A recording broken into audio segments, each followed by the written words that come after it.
ഈ ഓരോ മണ്ഡലത്തിലെയും വിശേഷങ്ങൾ ഇന്ന് റിപ്പോർട്ടർമാർ പങ്കുവെക്കുന്നു. പത്തനംതിട്ടയിൽ നിന്ന് സുജു ടി ബാബു ഉണ്ട്. സുജു, ചില എക്സിറ്റ് പോളൊക്കെ വരുന്നു, അവിടെ LDFിൻ്റെ സ്ഥാനാർത്ഥി പിറകിൽ പോകും എന്ന് പറയുന്നു.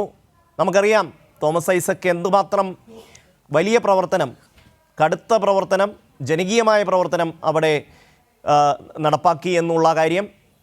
എന്താണ് ഈ എക്സിറ്റ് പോളിൻ്റെ ഒരു സാഹചര്യത്തിൽ സുജുവിൻ്റെ ഒരു വിലയിരുത്തൽ?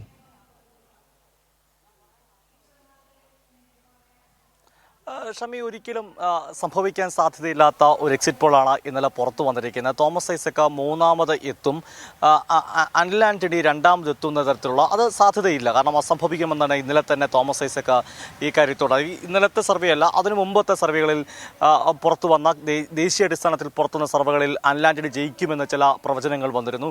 അതിൻ്റെ അടിസ്ഥാനത്തിൽ തോമസ് ഐസക് പറഞ്ഞിരുന്നു അസംഭവികമാണ്. അതുതന്നെയാണ് ഈ തെരഞ്ഞെടുപ്പ് ഉടനീളം റിപ്പോർട്ട് ചെയ്ത ഒരു റിപ്പോർട്ടർ എന്ന നിലയിൽ നമുക്കും പറയാൻ സാധിക്കുന്നത്. കഴിഞ്ഞ ലോക്സഭാ തെരഞ്ഞെടുപ്പിന്റെ ഘട്ടത്തിലും അത്തരത്തിലൊരു സർവേ ഫലം, അതായത് തെരഞ്ഞെടുപ്പിനും വോട്ടെടുപ്പിന് മുമ്പായി വന്നിരുന്നു.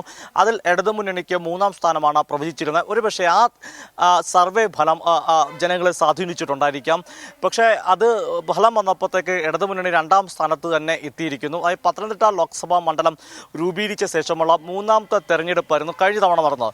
ആദ്യഘട്ടത്തിൽ ആന്റോ ആന്റണിക്ക് 2009 ആന്റോ ആന്റണിക്ക് 1,11,000 വോട്ടിൻ്റെ ഭൂരിപക്ഷമായിരുന്നു ഉണ്ടായിരുന്നത്.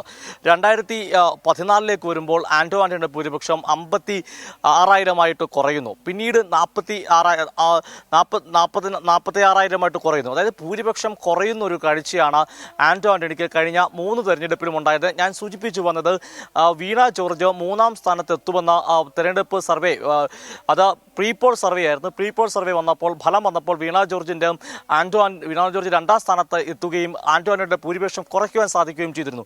അത്തരമൊരു ഘട്ടത്തിൽ ഈ തവണ എക്സിറ്റ് പോൾ സർവേക്കകത്ത് തോമസ് ഐസക് 3-ാമത് എത്തുമെന്ന് പറയുന്നത് അസംഭവികമായ. തീർച്ചയായും സുജു, സാമാന്യ ബുദ്ധിക്ക് വിശ്വസിക്കാൻ കഴിയുന്ന കാര്യമല്ല. കഴിഞ്ഞ തവണയും അതുപോലെ ചില പോളുകളുമായി ആൾക്കാർ വന്നിരുന്നു. പക്ഷേ ജനം അതെല്ലാം തിരുത്തുന്ന കാഴ്ച നമുക്ക് കാണാൻ കഴിഞ്ഞു.